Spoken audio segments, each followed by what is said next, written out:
Baik, assalamualaikum warahmatullahi wabarakatuh. Nama saya Ardan Sarahap, NIM 2010-2024. Baik, di sini saya akan menjelaskan masa peradilan masa Rasulullah.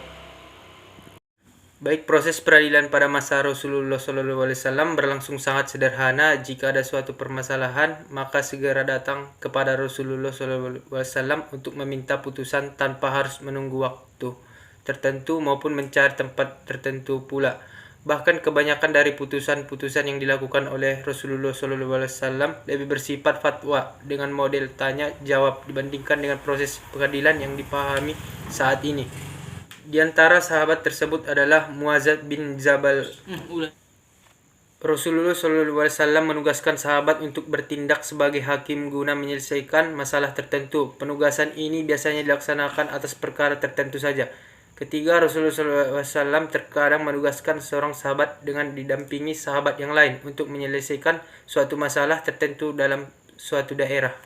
Antaranya, sahabat tersebut adalah Mu'adz bin Jabal yang ditunjuk menjalankan kekuasaan pemerintahan dan peradilan di Yaman, dan Attab bin Asid yang menjadi hakim di Mekkah. Baik, yang kedua, masa peradilan Islam pada masa Bani Umayyah. Yang ciri khas bentuk peradilan pada masa Bani Umayyah yaitu hakim memutuskan perkara menurut hasil ijtihad sendiri dalam hal-hal yang tidak ada nas atau ijma. Ketika itu mazhab belum lahir dan belum menjadi pengikat bagi keputusan-keputusan hakim. Pada waktu itu hakimnya hanya berpedoman kepada Al-Quran dan Sunnah.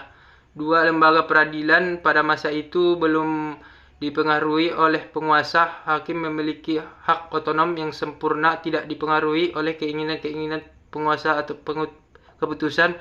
Mereka tidak hanya berlaku pada rakyat biasa tetapi juga pada penguasa-penguasa sendiri. Dalam hal itu, khalifah selalu mengawasi gerak-gerik hakim dan memecat hakim yang menyeleweng dari garis yang ditentukan.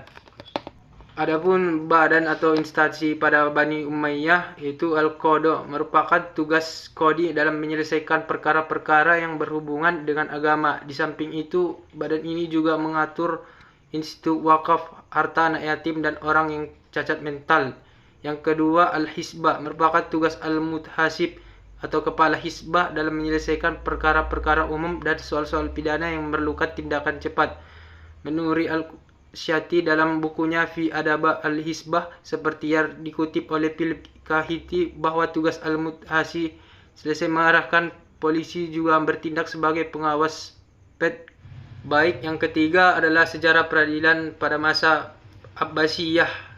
Yang sejarah perkembangannya, peradilan pada masa ini sesungguhnya meneruskan tradisi dan kebijakan hukum yang telah dijalankan oleh dinasti sebelum, yakni masa kekuasaan Umayyah, seperti tetap dilestarikan badan hukum Nazar al-Mazalim dan lembaga hisbah sebagaimana Umayyah yang melebarkan kekuasaannya ke berbagai penjuru kawasan.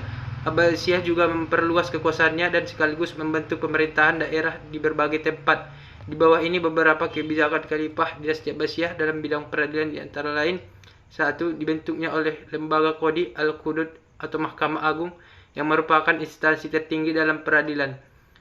Kalau untuk zaman sekarang bisa disebut Mahkamah Agung. Badan hukum ini diputuskan pendiriannya sejak masa Harun al-Rasyid yang berkedudukan di ibu kota negara dan dengan tugas sebagai pengangkat hakim-hakim daerah.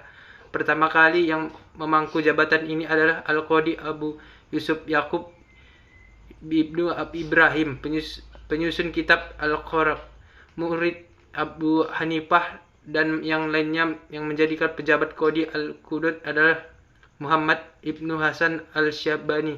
Perlu dicatat bahwa pada masa akhir kekuasaan Abbasiyah, jumlah Qadi Al-Qudud tidak hanya satu, melainkan lebih dari satu. Hal ini disebabkan munculnya beberapa pusat kekuasaan baru baik di Mesir, di India, di Iran, di Teluk Balkan, sehingga di masing-masing tempat itu terdapat seorang Al-Qadi Al-Qudud yang memiliki otorita hukum untuk menangani perkara banding yang diajukan kepadanya dalam batas wilayah negeri tersebut. Bahkan pada masa dinasti Mamluk di Mesir, setiap mazhab memiliki seorang qadi yang wewenangnya hanya terbatas di kalangan pengikut mazhabnya saja.